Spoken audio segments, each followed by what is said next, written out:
Welcome to Dick Morris Democracy. Danger. A nationalized banking system may be coming to the United States.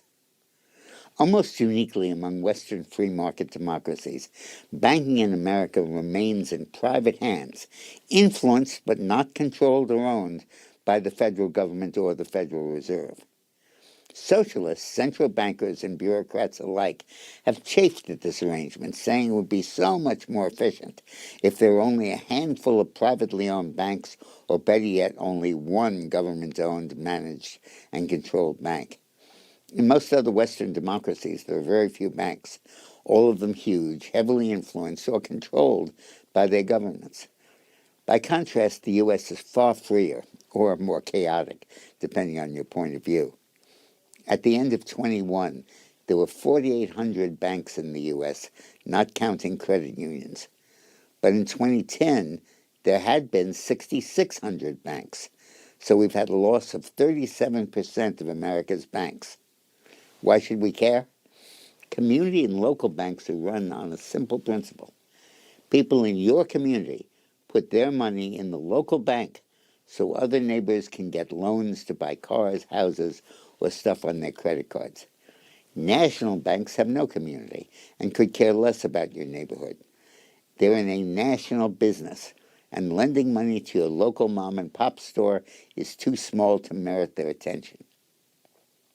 In banking, diversity matters, and it makes as much sense as democracy does, and for the same reason. And total central planning and control makes as little sense as dictatorship does, because the Führer and the bureaucrat often get it wrong. On a broader level, having a robust system of local banks gives our financial system a diversity and pluralism that's healthy. I'll give you an example. In the 80s, the highly centralized and powerful Ministry of Trade and Industry, MITI, of Japan, decreed that laptop computers would not catch on. It ordered Japan's computer industry to focus only on large mainframe computers instead. In the U.S., our economic planners said the same thing, but they didn't have the power to make it stick. So American companies charged right ahead, disregarded the advice, and went into laptops where MITI had feared to tread. And the rest is history. The U.S. elbowed aside Japan to dominate the world's computer industry because we didn't listen to the planners.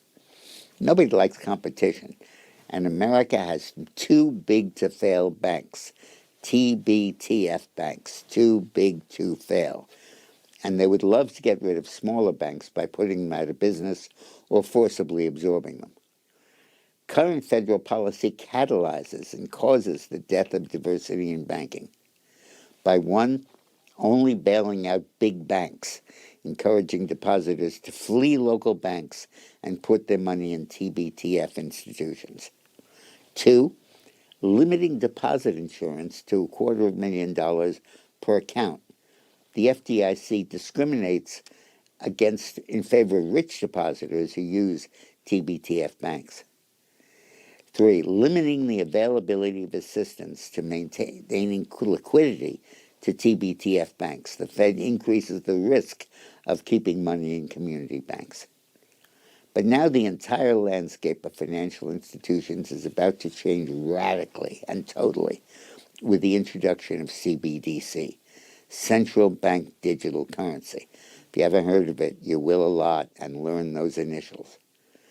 Under CBDC, when you deposit your paycheck in a bank, you would get a card on a bank-issued debit card, a credit on a bank-issued debit card. You wouldn't use cash or checks. Every dime you spend would be through your debit card. The bankers love CBDC because it makes us easier to monitor and control. Our every transaction would be recorded, and any government agency could subpoena it and snoop on us. Think IRS, FBI, DOJ, etc. And it becomes easy to regulate us. The government could turn off our credit cards as we try to buy things they don't want us to buy, like guns or tobacco. CBDC is the basis of the entire network of social control and tyranny in China. 140 million Chinese use CBDC, and the government keeps close tabs on each of them. It uses their CBDC digital currency records to assign a political reliability score to each person based on their transactions, like a credit rating, and uses it to decide who gets a good job, who gets a good apartment, whose pay goes up, whose kid can go to college, and all manner of government largesse depends on your political reliability score. Already over here, we see big banks refusing to accept deposits or give loans to political conservatives and their organizations and businesses.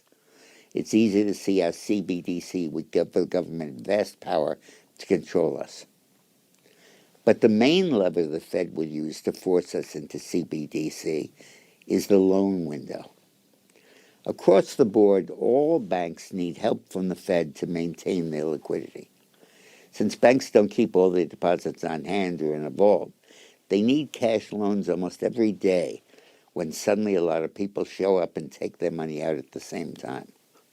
Sometimes there's special situation like a panic-induced run on a bank, and then each financial institution needs access to the Fed loan window for their daily operations.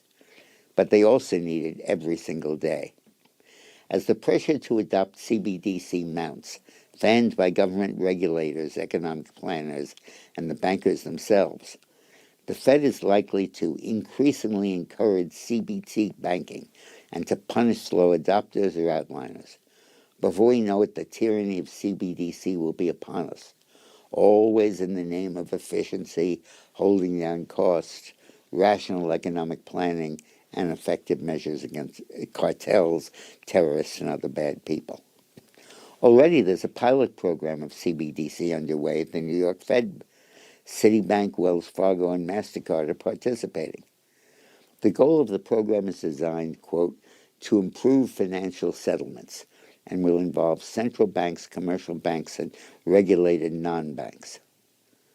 Paul Krugman, as strong an advocate of the insider conventional wisdom as there is, strongly supports CBDC, and he criticized Florida Governor Ron DeSantis for opposing it. DeSantis, Krugman said, recently announced that he plans to introduce legislation in Florida to ban any Floridian from using digital currency issued by the federal government.